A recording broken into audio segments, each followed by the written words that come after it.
You know, when you love people, you're in that moment, the question of what are they going to think, it actually changes from fear to excitement.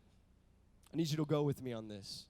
When you are thinking, man, what are they going to think? What if they ask a tough question? What if they're going to respond in hate?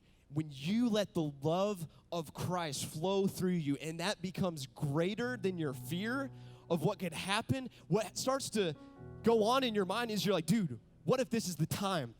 What if this time they say yes to God? What if they start walking in the peace that passes understanding? What if they're depressed right now, man? What if God gives them joy and they're able to conquer that? What if they have this addiction and God is able to meet them where they're at and free them from that in a moment? I'm telling you, sometimes it happens in a moment. Sometimes it takes one question, but I'm telling you, and I talk about it a lot because it's so close to my heart.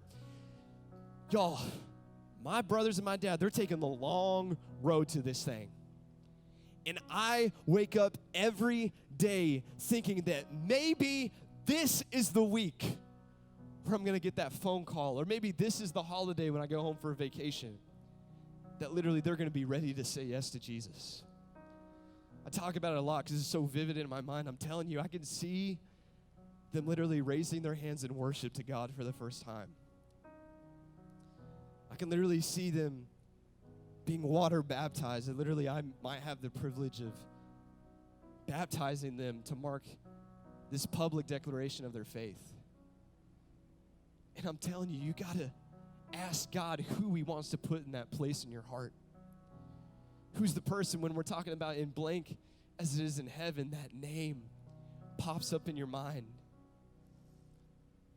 A few weeks ago, the response time was you to take a card and it said, in blank as it is in heaven. We said, man, just write down someone's name.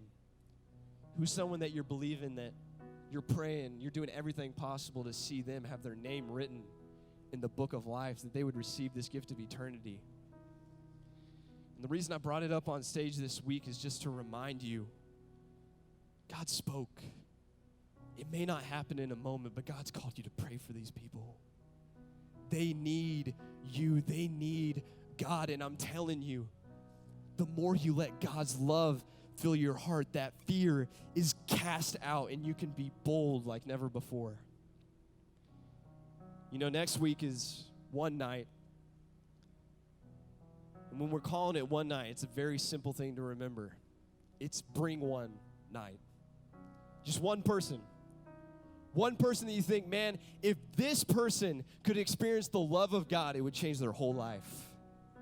If this person could just be in his presence, even just for the worship, even if he leaves early, I'm telling you, that would be a step in the right direction for them eventually saying yes to Jesus.